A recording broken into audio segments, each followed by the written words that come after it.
So in order to innovate, the only way to do that, unless you're Mozart, unless you're a prodigy, is to be experimental in your approach. And so you have to be willing to be imperfect in that process. Just like a comedian developing a new stand-up act. Chris Rock, when he's visiting the local comedy club in New Jersey, developing a new act, he's bombing night in, night out. It takes him 6 months to a year to put together 60 minutes worth of good comedy. It's Chris Rock. He tells people in the audience, don't bring your cameras out, but he's only bombing in front of 60 people. So the key is to think about the analogy of a comedian in your own job when you're doing anything new.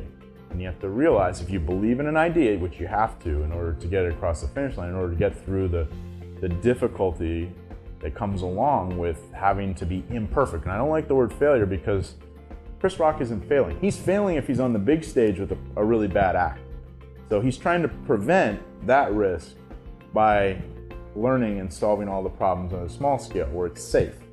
So think of it more like that than failure, because I think we've internalized this definition of failure as a culture and as a world that is anything that's not perfect.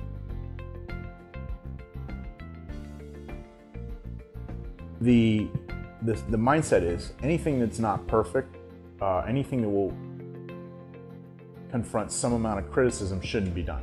And that is a mindset for not doing anything. That's a mindset for actually, when companies are that way, they get disrupted, right? So the corporate world has a response to this, and that is a company fails.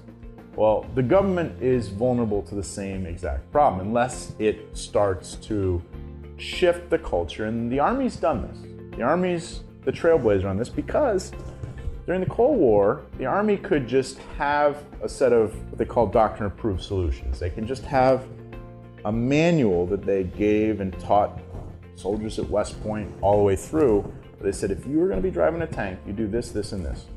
You learn that, and you just repeat, so that you're expert at that certain set of tasks. Well, now, in the Middle East, nobody can even predict what the problems are. So the Army did a huge study. And the study was entitled, The Response to All This Problem of Using the Cold War Mentality in This New Asymmetric Warfare World, is Waiting to be Told What to Do, was the title of the report.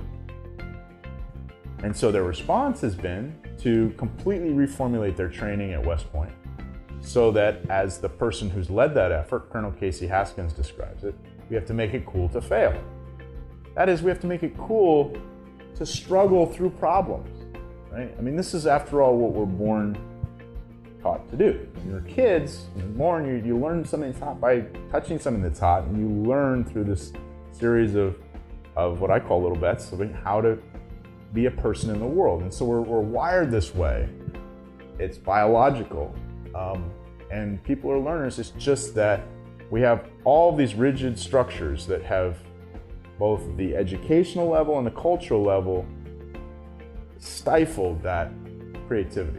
So it gets back to these fundamental issues of parenting and educating and setting up a culture from the top down that recognizes that this is actually killing a part of ourselves and our culture by being so focused on just the rational.